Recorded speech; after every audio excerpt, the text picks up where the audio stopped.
again. This is Steve. I'm here with my friend All right. Alex. Alex, How how we you doing? doing? Everybody's great, man. Everybody's great.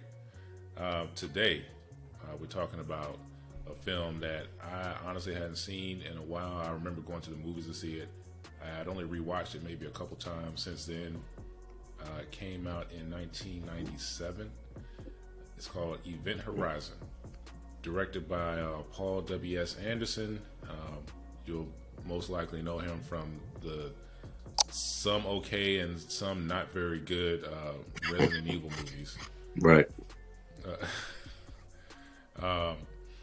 But this isn't one of his stinkers, in my opinion. It's a pretty decent movie.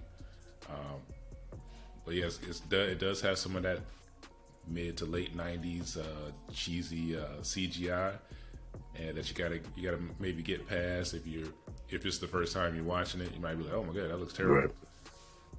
Back then, it didn't look incredible, but it didn't look bad. Yeah.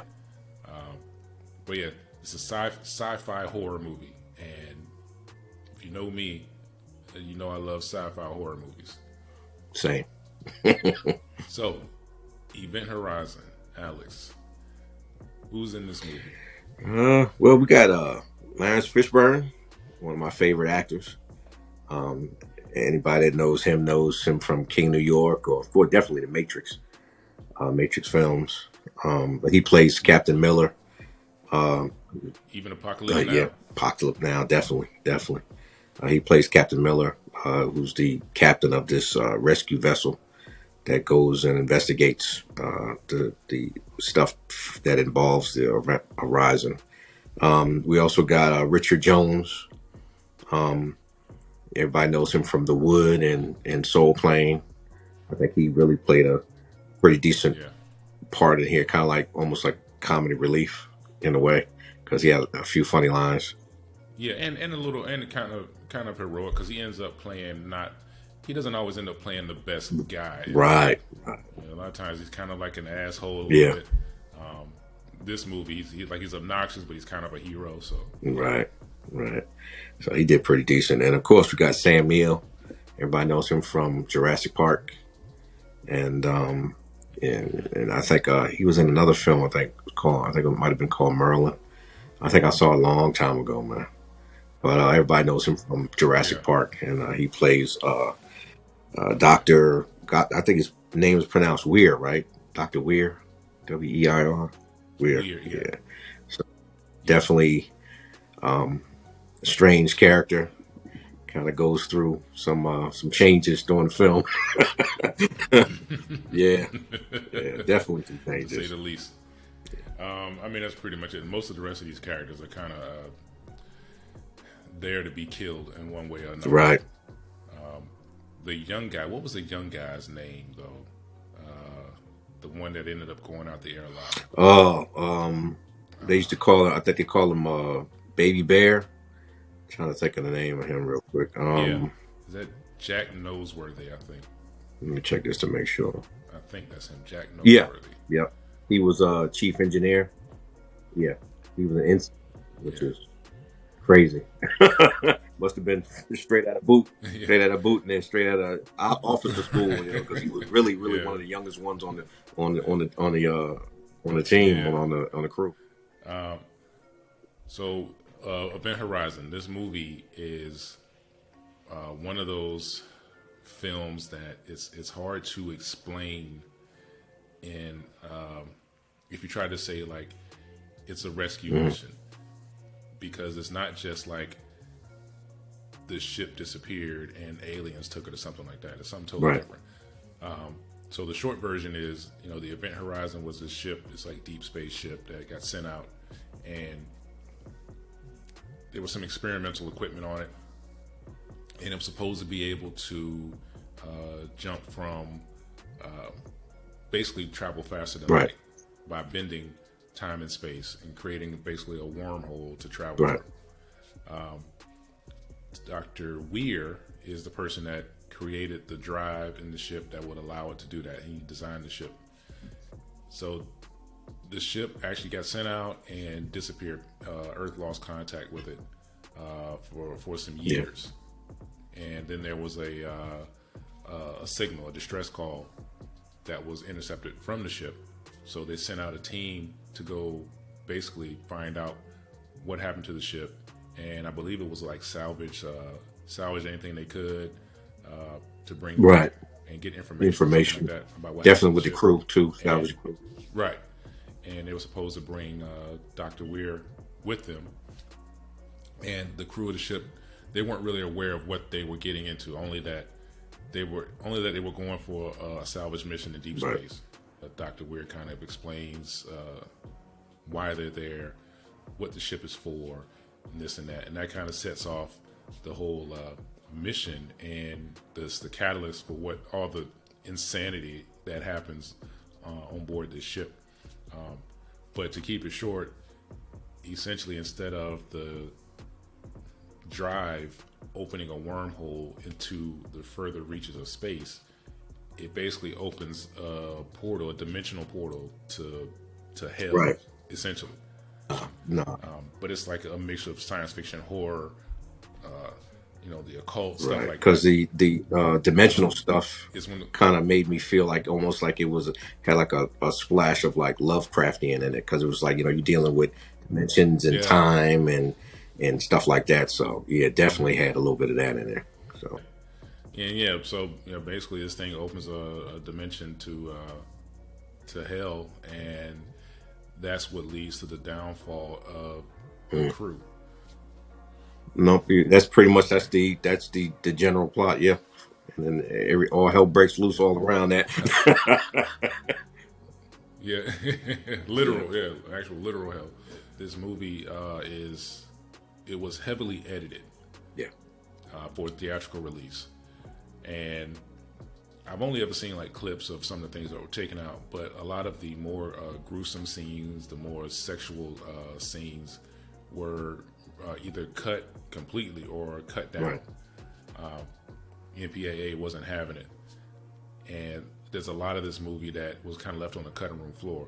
The movie itself still is fairly coherent. You kind of have to pay attention to understand that, like, there's a hell dimension instead of it going somewhere else in space or something Right. like that. But there is a lot that was cut out, and I kind of want to after we do this, try to find if there's an extended cut that I can watch to try to get the whole picture to see what the director was really up Right. to. Because I know they filmed all this Yeah. stuff. They filmed all this stuff, so kind of interested in seeing it. But that being said, there are still really good like gore effects Oh yeah. in the Yeah. movie, Definitely. and there's some pretty creative kills and Right. everything. Right.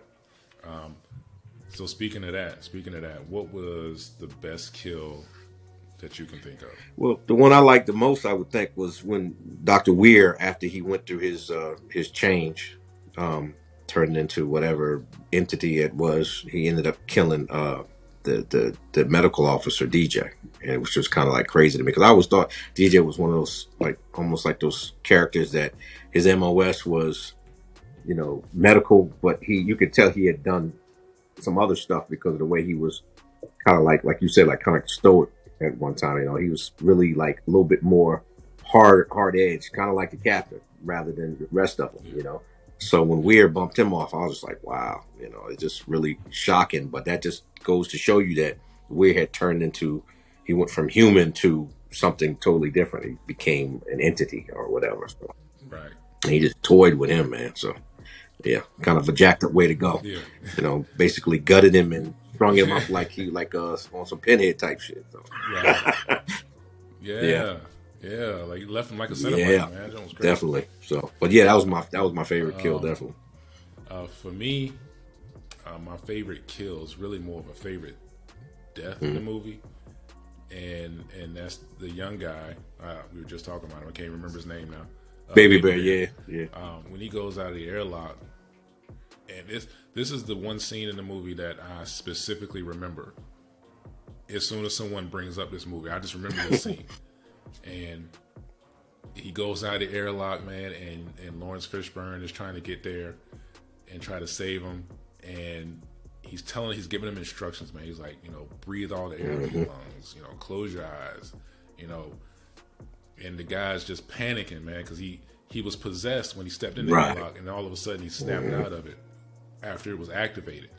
And man, he goes out there, and you feel this guy's pain, man, like this blood shooting out of his Yeah. eyes in the air, and when he's out there in space, and Lawrence Fishburne just basically tackles him in space, pushes him back into the Right. airlock, and yeah, just completely wrecks the kid, man. And honestly, was crazy. I can't even remember if he died. Right You now. know, I think I'm trying to remember, but I think at the end when the other rescue team actually, you know, finds them, he's in stasis. You know, they got the capsules and stuff, but I think he was still alive. He was just Right. badly damaged. That's what I heard.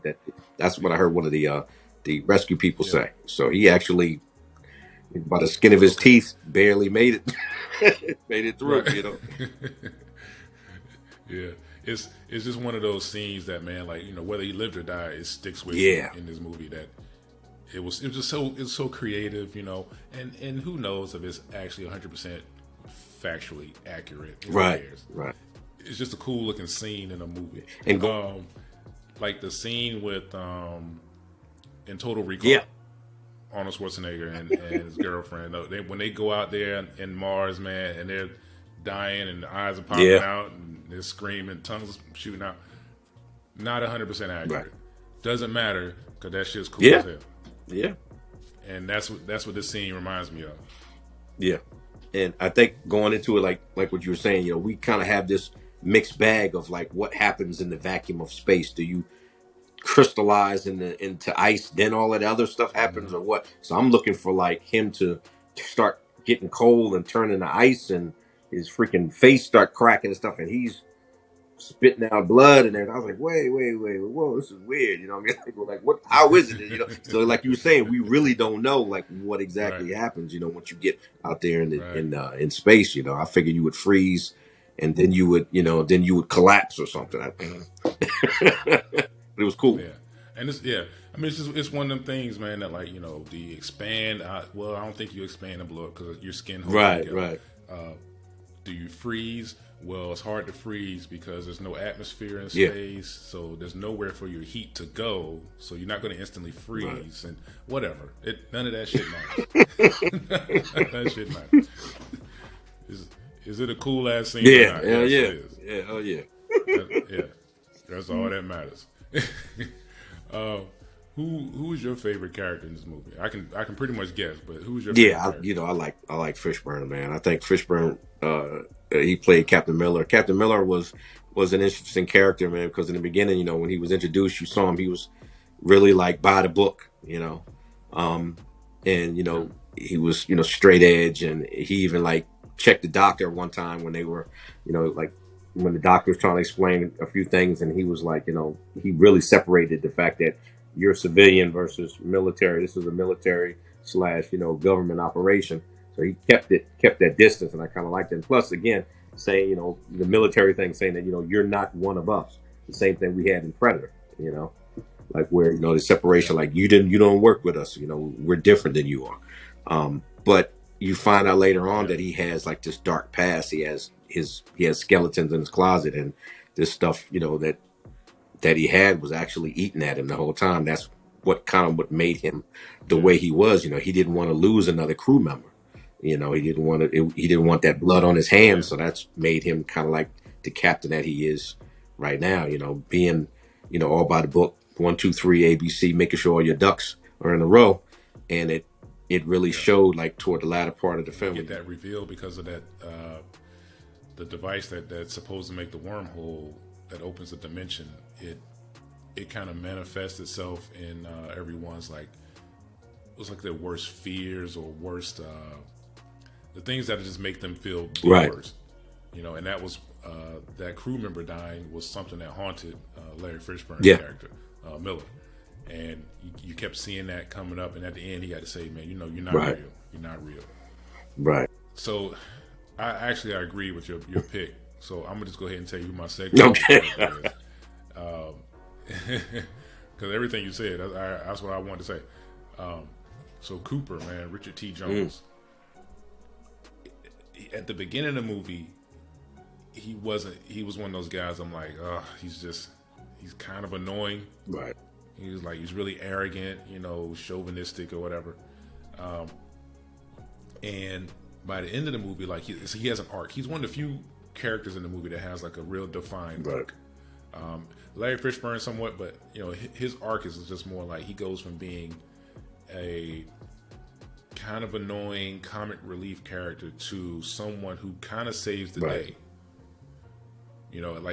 By the end, like he kind of saves the day. He kind of saves everybody's ass in a sense. And I kind of like that arc with him, because if you can make me kind of not like you at the beginning of the movie and then kind of like you at the end of the movie, I feel like he did a pretty good job. So, for that reason, I'll give him. He's my second favorite. He's my second favorite character. So, good choice. What's your? I already went over this for me. It's my favorite scene. But what's your favorite scene in the movie or favorite line? And when I say I already went over it, that's because I like the airline. Right. As far as favorite lines go, like when Weir was revealed as kind of like that demonic, hacked up, slashed up looking guy, the entity that he became.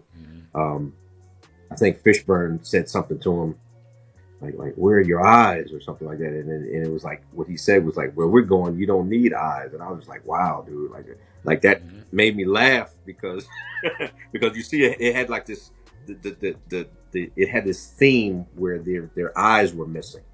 You kind of saw it when the first corpse was revealed, when they first got to the Event Horizon looking around, and then you saw kind of like the video thing, like when the video started playing when they were on the bridge. You saw a guy holding a handful of eyes. So we're just thinking about eyes going on. And then, so I'm thinking that might have been some part of whatever that area of hell that they were in had something, that was their thing, But when he said that, I was just like, these people got problems with eyes, So. Right. So that scene right there just had me chuckling, because he was like, where we're going, you ain't gonna need no eyes. I'm like, damn, dude, so that part I kind of like that line, kind of like that line. And speaking of the eyes, man, even though some of the special effects are a little, they kind of miss these days, the effect of the eyes missing was actually pretty good. Like even now, it's really, it doesn't look bad at all. It's just like a hollowed out area where their eyes should be, and that effect actually looked pretty good. It's pretty convincing even now. So this movie came out 97. Shoot, I can't even do math. 25 years ago. It doesn't even seem like that long. It doesn't really, to be honest with you. 25 years. 25 years is a long time, man. A movie. I'm gonna go over my dislikes and my dumb things in this. One, in these sci-fi movies, the ones that aren't based in like total reality, there's this common thing about, and I guess it maybe started with like the original Alien, where all the people on the ship are just kind of sitting around and chit chatting and like smoking cigarettes and doing whatever. We know that with any common sense, you're not smoking cigarettes in a 100% oxygen environment. No. And we're also supposed to believe that in the future, more people smoke. You know what I'm saying? Than they do now. Right. Not less. And that's one of those things that, like, when I go back and look at movies like this, I'm like, why do they think that even more people will be smoking?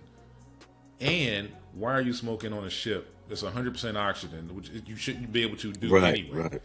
Are we supposed to believe this? And that's just one of those things that, like, immediately, like, way my brain works, it just takes me out of, like, what's going on? Like, just put the fucking cigarette down, man. Right. Just, I don't know, like, y'all, I understand when it comes to, like, movies, older movies, that you can't predict everything that's going to happen in the future. But in 97, 96, whenever this movie was filmed, the trend for people smoking was already declining. So you think that in the future, there's going to be more people smoking, and they're going to be smoking on spaceships? Yeah, that doesn't make any sense. It doesn't make any sense to me. You can get certain things wrong, like monitors. Okay, yeah, if you're on a ship and it's a movie from the 80s, yeah, I'm pretty sure they didn't think of, flat screen monitors or like holographic monitors or something Right. like that, right? So yeah, there'd probably be some 4x3 monitors all over the place, like whatever. I can get Yeah. over that. But the things that aren't right, like don't put that in the Yeah. movie. And that's just one of those things that kind of takes me Yeah. out. And then of course, like some of the cheesy CGI, like some of the stuff that was floating around, so it'd be like no gravity, and the stuff was floating around, but it just looked really cheesy. And there's a scene where they're like wiping the what is it, coolant, wiping some coolant off of a screen or something, and you see him brush it off, but it's like this weird looking cheesy CGI blob of coolant. Like, Yeah. like, oh man, like just practical effects, man. Practical effects sometimes just are the best. And that scene wasn't even. It's like that scene was only there to show the bad CGI, because you could have done it from a different angle or whatever, and not shown Right. that. And those are the things that I don't like. So how about you? It didn't make sense that for me, like you didn't see enough of, what the portal brought back. You know what I mean? Like if the whole crew was wiped out, okay, you didn't really see but maybe like one or two bodies and like some body parts and some stretched flesh, but you didn't get Yeah, it all over the ship. Like if that whole entire ship was corrupted with whatever that dimension that they came back from, then you should have seen a lot more. It should have been like you said, like you said it perfect, like a doom effect where you would have seen like hanging carcasses and trunks and half of bodies, you know what I'm saying? Stuff yeah, like that. We got none of that. And I don't know if it was edited out or if it was just in one area or what, but that kind of right, bothered me the most because I'm like, especially like near the dimensional like engine portal thing, like you would have figured that would be the most corrupted area ever because that was like the doorway in there, yeah, clean as a whistle, man. All we had was fuel yeah. floating around. Clean as a whistle. It just crossed Yeah, me up like, yeah, yeah, something wrong. yeah, yeah. And I think you nailed it, man. Like there's a missed opportunity with the other Right. dimension and what's on the other side and what comes through and why is it the way it is. If there's another knock on this movie, it's just that it's one of those situations where sometimes less is more, where you don't need to be hand spoon fed every little Right. detail. But this is one of those situations where I'm like, no, I actually kind of want more detail about like how this thing went to another Yeah. dimension. Like, is there something that he did? Dr. Weird, was he into like the occult secretly, or was he, whatever? Did he design it in such a way that like he didn't know it would bring them to a different dimension and this and that, and some kind of insight as to what's on the other side of Yeah. the gate. I think that just would have really been interesting, and actually segues into the last topic here. Could there have been a sequel? I think that there's room to actually do way more with this whole universe that they've created. I really do. Like I was telling you, Yeah, it's the during like the making of it. I think some of the directors and the writers pulled information from, like I was telling you, that tabletop game Warhammer 40K, and within that universe there is a an area called the Warp.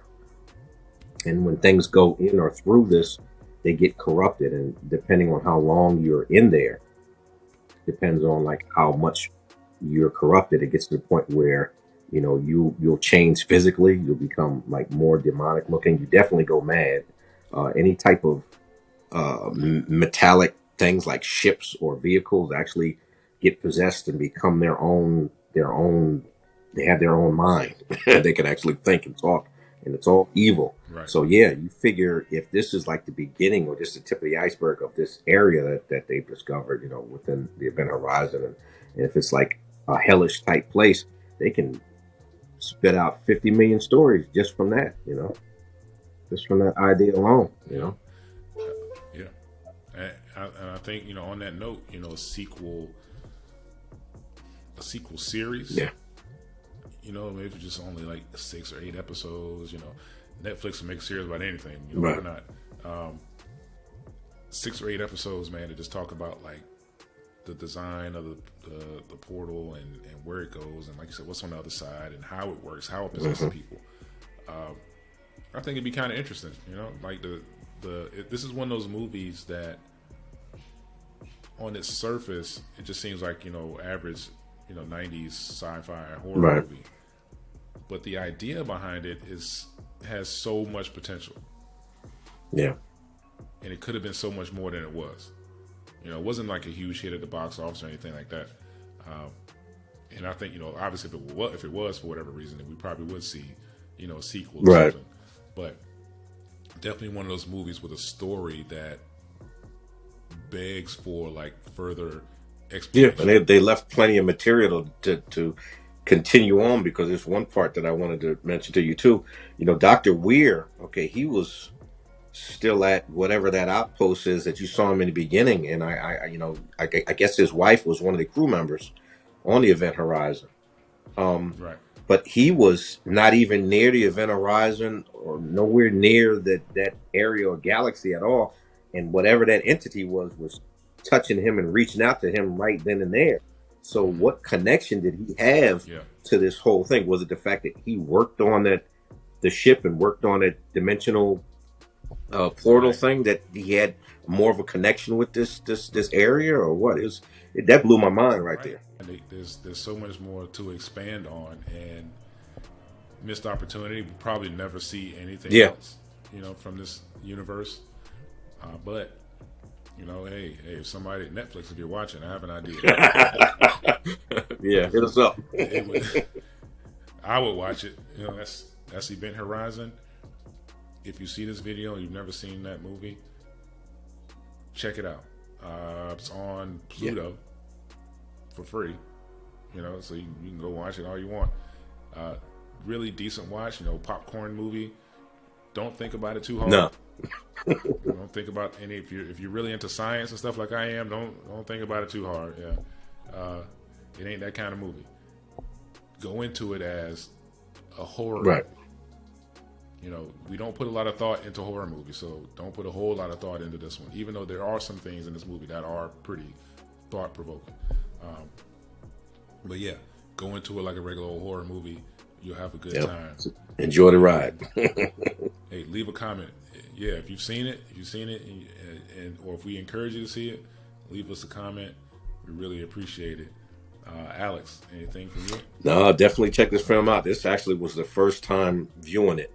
I had, you know, just put it off on the back burner a lot, you know, through the years. And I said, well, you know, we picked it up and we wanted to do the video on it. So I looked at it and I actually was pleased with it. I thought it was pretty decent. All right. Well, hey, man, thanks again.